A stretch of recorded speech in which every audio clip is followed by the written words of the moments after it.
اسی اللہ کے نام پر کچھ دے دیں۔ یہ سن کر اس آدمی کو بڑا غصہ آیا، کہنے لگا تم نے یہ کیوں کہا کہ ایک وقت تھا جب تمہارے پاس کچھ نہیں تھا؟ میرے دادا امیر، میرا باپ امیر اور میں خود امیر، میں نے بچپن میں فلاں جگہ زندگی گزاری، میں تو سونے کا چمچ منہ میں لے کر پیدا ہوا تھا، میں نے تو بچپن سے دولت دیکھی، ارے میں تو خاندانی امیر ہوں، تم کیسی باتیں کرتے ہو؟ تم نے لوگوں کے سامنے یہ بات کر کے میری بے عزتی کر دی۔ اس نے کہا اچھا پھر جیسے تم پہلے تھے اللہ تعالیٰ تمہیں ویسا ہی کر دے۔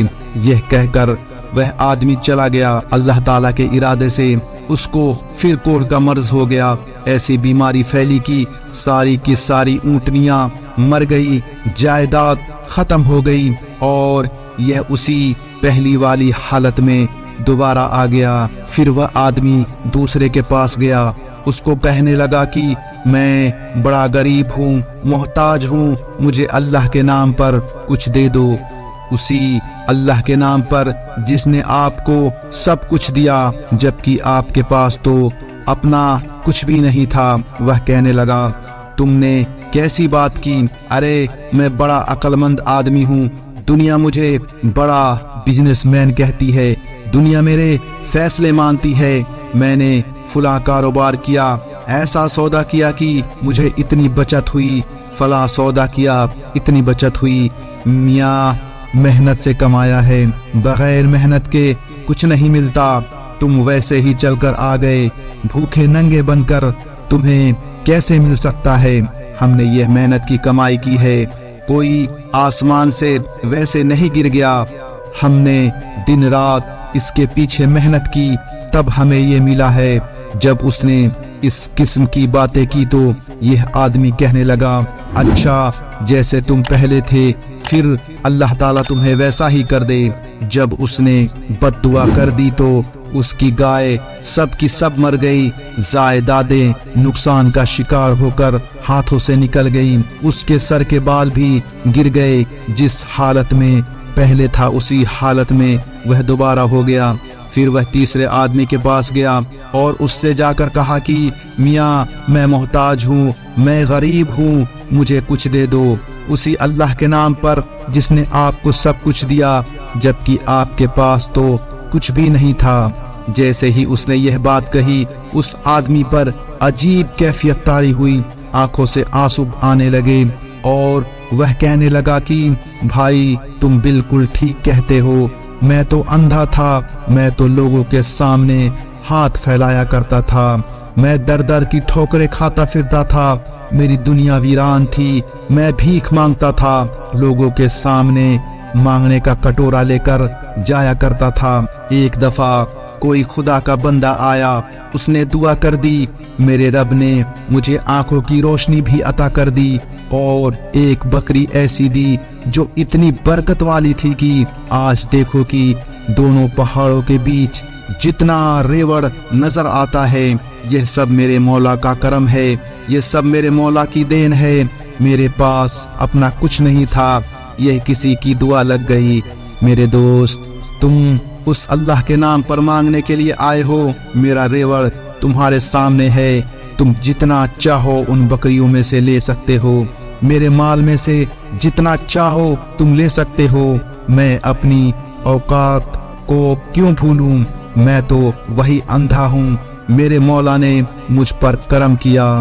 اس اجنبی آدمی نے کہا تمہیں مبارک ہو، میں تو اللہ کا فرشتہ ہوں، اللہ تعالیٰ نے مجھے 3 بندوں کے پاس امتحان کے لیے بھیجا تھا، 2 بندے اپنی اوقات کو بھول گئے اور ان سے پروردگار نے نعمتوں کو واپس لے لیا، مگر تم نے اپنی اوقات کو یاد رکھا، جا اللہ تعالیٰ تیری عزت اور مال میں بڑھوتری کرے۔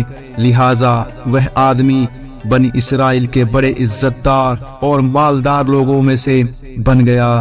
میرے دوستو ہمیں بھی چاہیے کہ ہم اپنی اوقات کو یاد رکھیں، ہم دنیا میں آئے تھے تو کیا کچھ لے کر آئے تھے، جسم پر لباس بھی نہ تھا، دوسری چیزیں تو بعد کی باتیں ہوتی ہیں، جو کچھ ملا پروردگار نے دیا۔ ہم اس پروردگار کا دیا ہوا کھائیں اور اسی کے گیت گائیں، اس کی تعریفیں کرتے ہوئے نہ تھکے، ہر وقت زبان پر اس کی تعریفیں ہو، ہر وقت اسی پروردگار کی شان بیان کرے، اتنی تعریفیں کرے کہ لوگ ہمیں دیوانہ کہنے لگ جائیں۔ اگر دیوانوں کی طرح ہم پروردگار کی رحمتوں کا شکر ادا کریں تو ہم اس کی رحمت کا شکر پھر بھی ادا نہیں کر سکتے۔ میرے دوستو، سچی بات کہتا ہوں، وہ پروردگار اگر ہمیں آنکھیں نہ دیتا تو ہم اندھے ہوتے، وہ ہمیں بولنے کی طاقت نہ دیتا تو ہم گونگے ہوتے، وہ ہمیں سننے کی طاقت نہ دیتا تو ہم بہرے ہوتے، وہ ہمیں عقل نہ دیتا تو ہم پاگل ہوتے، وہ ہمیں صحت نہ دیتا تو ہم بیمار ہوتے، وہ اولاد نہ دیتا تو ہم بے اولاد ہوتے، وہ ہمیں مال نہ دیتا تو ہم بھیک منگے غریب ہوتے۔ یہ جتنی نعمتیں ہیں یہ سب میرے پروردگار کا کرم ہے۔